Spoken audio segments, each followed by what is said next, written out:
اعوذ باللہ من الشیطان الرجیم بسم اللہ الرحمن الرحیم فانجیناہ والذین معہ برحمت منا وقطعنا دابر الذین کذبوا بآیاتنا وما كانوا مؤمنین۔ بس ہم نے ہود علیہ السلام کو نجات دی اور ان لوگوں کو بھی جو ان کے ساتھ تھے اپنی رحمت سے، اور ہم نے کاٹ دیا ان کے آخری بندے کی جڑ کو بھی، جس نے ہماری آیات کو جھٹلایا اور وہ ایمان رکھنے والے نہ تھے۔ قوم عاد کا تذکرہ چل رہا ہے ان آیات میں۔ پچھلی آیت میں یہ بات گزری کہ جب انہوں نے حضرت ہود علیہ السلام کی مخالفت کی اور یہ کہا کہ لے آؤ جس کا تو ہم سے وعدہ کرتا ہے، یعنی عذاب کا، اگر آپ سچے ہیں، یعنی اللہ تعالیٰ کی ذات کا اور اسی طرح اللہ کے دین کا بالکل انکار کر دیا اور ایمان کی مخالفت کی، تو ہود علیہ السلام نے یہ فرمایا کہ اب تمہارے اوپر عذاب اور اللہ کا غضب واقع ہو چکا۔ فانتظروا انی معکم من المنتظرین، تم بھی انتظار کرو، ہم بھی تمہارے ساتھ انتظار کرتے ہیں۔ انہوں نے ان پر قحط مسلط ہوا 3 سال یا 7 سال تک،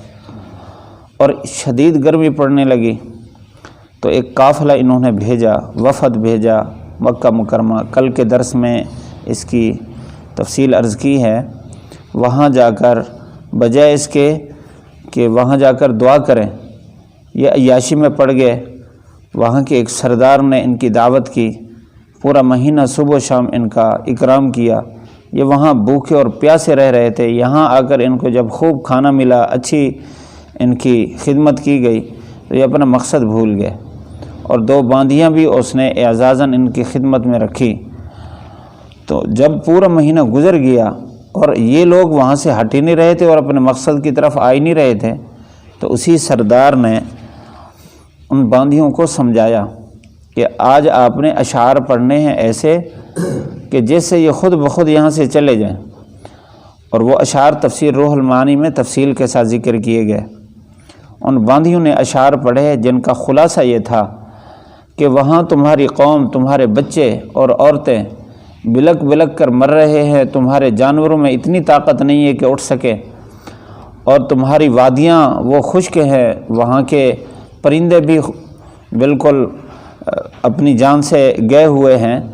یعنی وہاں کی بدحالی کا تذکرہ کیا ان باندیوں نے، اور تم یہاں عیاشی میں پڑے ہوئے ہو، اپنی قوم کی درد کو بھول گئے ہو۔ تو جب یہ بات کی، یہ اشعار پڑھے، تو پھر وہ سارے کے سارے اٹھ کے چلے گئے۔ بیت اللہ شریف کے سامنے جا کر انہوں نے اللہ تعالیٰ کے سامنے التجا کی۔ یہ صرف اللہ تعالیٰ سے مانگ رہے تھے، اور پچھلی قوم جو تھی عاد، وہ سارے کے سارے بتوں سے مانگ رہے تھے، وہ تو باز نہیں آئے تھے۔ تو وہیں مکہ مکرمہ میں اسی وفد کے سامنے ایک آواز دینے والے نے آواز دی۔ تفسیر روح المعانی میں ہے کہ 3 طرح کے بادل ظاہر ہوئے ان کے سامنے، تو آواز دینے والے نے آواز دی کہ ان میں سے ایک بادل کو اختیار کرو، چن لو۔ تو انہوں نے کالے بادل کو چنا، کیونکہ عموماً کالا بادل خوب برستا ہے، تو خیال میں یہ تھا کہ ایک ہی دفعہ جل تھل مچ جائے گی اور سارے پرندے بھی اور جانور بھی سیراب ہو جائیں گے اور ہمیں بھی پانی مل جائے گا۔ لیکن وہ کیونکہ شرک کی بنیاد پر، شرک سے توبہ کوئی نہیں کی تھی، وہ اللہ تعالیٰ کی طرف سے فیصلہ تھا ان کے عذاب کا، انہوں نے خود ان 3 میں سے ایک کو جب چنا اور پھر متوجہ ہوئے خود بھی اپنی قوم کی طرف کہ وہاں پہنچیں، تو اللہ تعالیٰ نے وہاں ہوا چلائی۔ اللہ تعالیٰ نے اس کا تذکرہ سورۃ الحاقہ میں کیا ہے کہ ہوا چلی، اور ترمذی شریف کی روایت میں ہے کہ اللہ تعالیٰ فرماتے ہیں ہم نے اپنے خزانوں میں سے صرف ایک انگوٹھی کے حلقے کے برابر سوراخ کیا، انگوٹھی کے حلقے کے برابر، تو 8 دن اور 7 راتیں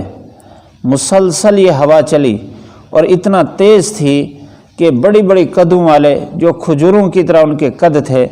وہ سارے کے سارے وہ اس وقت میدان میں نکل آئے اور کہنے لگے کہ ہمارے اوپر یہ جو بادل آ رہا ہے یہ تو برسنے کے لیے آ رہا ہے، ہم خوب اس میں سے پانی لیں گے، میدان میں نکل آئے۔ تو ایک روایت میں ہے کہ سب سے پہلے وہ لوگ جو میدان میں نکلے تھے، سب سے پہلے ان پر انگاروں کی بارش برسی، وہ سارے کے سارے وہاں جل بھن گئے، اور جو اپنے گھروں میں تھے اور اپنے پہاڑوں سے گھڑے ہوئے غاروں میں وہاں موجود تھے، تو یہ ہوا چلی اور اتنی تھوڑی مقدار میں سوراخ ہوا جیسے 8 دن اور 7 راتیں مسلسل ہوا چلی، اور ان کے منہ سے داخل ہوئی، ناک سے داخل ہوئے، ان کے دماغ کو گھمایا اور نیچے گرے ہوئے تھے، اور اٹھا کر پٹک کر مارا۔ بعض لوگ اللہ تعالیٰ کا مقابلہ کرنے کے لیے میدان میں نکلے کہ ہم دیکھتے ہیں کیسے ہمیں ہوا گراتی ہے، انہوں نے ایک دوسرے کے ہاتھ میں ہاتھ ڈالا مقابلے کے لیے، تو ہوا نے ادھر والے کو اٹھایا اور ادھر والے کے منہ پر مارا، یوں ایک دوسرے پر گر کر اور ایک دوسرے سے پٹک کر یوں نیچے گرے، کوئی بھی نہ بچا۔ قرآن مجید یہاں اسی کی کیفیت بیان کر رہا ہے کہ وَقَطَعْنَا دَابِرَ اللَّهِ، دابر کہتے ہیں آخری کو، جنہوں نے جھٹلایا تھا ان میں سے آخری کی جڑیں بھی ہم نے کاٹ ڈالی، کوئی بھی نہ بچ سکا، صرف حضرت ہود علیہ السلام اور ان پر ایمان رکھنے والے، ان کی تعداد میں مختلف روایات ہیں، 4000 اور 6000 زیادہ سے زیادہ روایات، تعداد کی روایت یہ ہے کہ 6000 آدمی ان پر ایمان لائے، اور یہ بہت بڑی لمبی چوڑی قوم تھی۔ تو یہ حضرات اللہ تعالیٰ کے حکم سے وہاں سے چلے گئے، ان کی بستی سے باہر ایک جگہ تھی، جانوروں کا باڑہ تھا، وہاں گئے۔ تفسیر روح المعانی میں ہے کہ اللہ تعالیٰ نے اسی ہوا کو ان کے لیے ایسا موافق بنایا کہ وہ ہوا ان کے جسموں کو نرم کر رہی تھی اور ان کو تلذذ پہنچا رہی تھی، لیکن باقی ساری قوموں کے لیے وہ عذاب اور مصیبت بن کے آئی، کچھ بھی نہ باقی بچا۔ اللہ تعالیٰ نے یہاں تذکرہ فرمایا فَأَنْجَيْنَاهُ وَالَّذِينَ مَعَهُ، ہود علیہ السلام کو نجات دی اور ان کو جو ان کے ساتھ تھے۔ وہی ہوا ایمان والوں کے لیے خیر ثابت ہوئی اور کفار کے لیے مصیبت ثابت ہوئی ہے۔ تو حضرت ہود علیہ السلام اپنے ان ساتھیوں کو لے کر مکہ مکرمہ پہنچے، باقی ساری قوم ہلاک ہو گئی، یہ یہاں عبادت کرتے رہے۔ اور یہی 2 روایتیں، ایک روایت یہ ہے کہ یہاں مکہ مکرمہ میں ہی حضرت اسماعیل علیہ السلام، حضرت ہاجرہ علیہ السلام کے قبور کے ساتھ ان کی قبر بنی ہے، اور ایک روایت یہ ہے کہ یمن میں ایک شہر ہے حضرموت، وہاں گئے،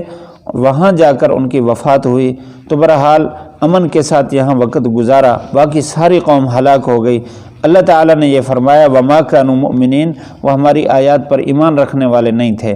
ہمارے لیے اس میں سبق ہے بہت بڑا کہ اللہ تعالیٰ نے حضرت ہود علیہ السلام کے ذات پر، ان کے دین پر ایمان رکھنے والوں کو کس طرح نجات دی ہے اور منکرین کو کس طرح ہلاک کیا ہے۔ اس سے ثابت ہوتا ہے اللہ کی ناراضگی اپنے نبی کی اتباع کی مخالفت میں ہے، اور اللہ تعالیٰ کی رحمت اپنے نبی اور اس کی اتباع کرنے والوں کے ساتھ ہے۔ ہمارے پاس سارا دین آیا ہے اور موجود ہے، ہم نے مکمل زندگی دین کے مطابق گزارنی ہے، تو یہ آنے والی وبائیں اگر اللہ تعالیٰ کی ناراضگی کا سبب ہے تو ہم اس سے محفوظ رہیں گے۔ اللہ تعالیٰ ہم سب کو اپنے پیارے محبوب صلی اللہ علیہ وسلم کی مکمل اتباع نصیب فرمائے۔ پڑھ لیجئے فَأَنْجَيْنَاهُ وَالَّذِينَ مَعَهُ بِرَحْمَةٍ مِنَّا وَقَطَعْنَا دَابِرَ الَّذِينَ كَذَّبُوا بِآيَاتِنَا وَمَا كَانُوا مُؤْمِنِينَ۔ ہم نے ان کو نجات دی، فَأَنْجَيْنَاهُ وَالَّذِينَ مَعَهُ، اور ان کو بھی جو ان کے ساتھ تھے، برحمت منا، اپنی طرف سے رحمت کے ساتھ، وقطعنا، اور ہم نے کاٹ دیا، دابر الذین کذبوا بآیاتنا، ان لوگوں کی جڑیں بھی جنہوں نے ہماری آیات کو جھٹلایا، وما کانوا مؤمنین، وہ ایمان رکھنے والے نہ تھے۔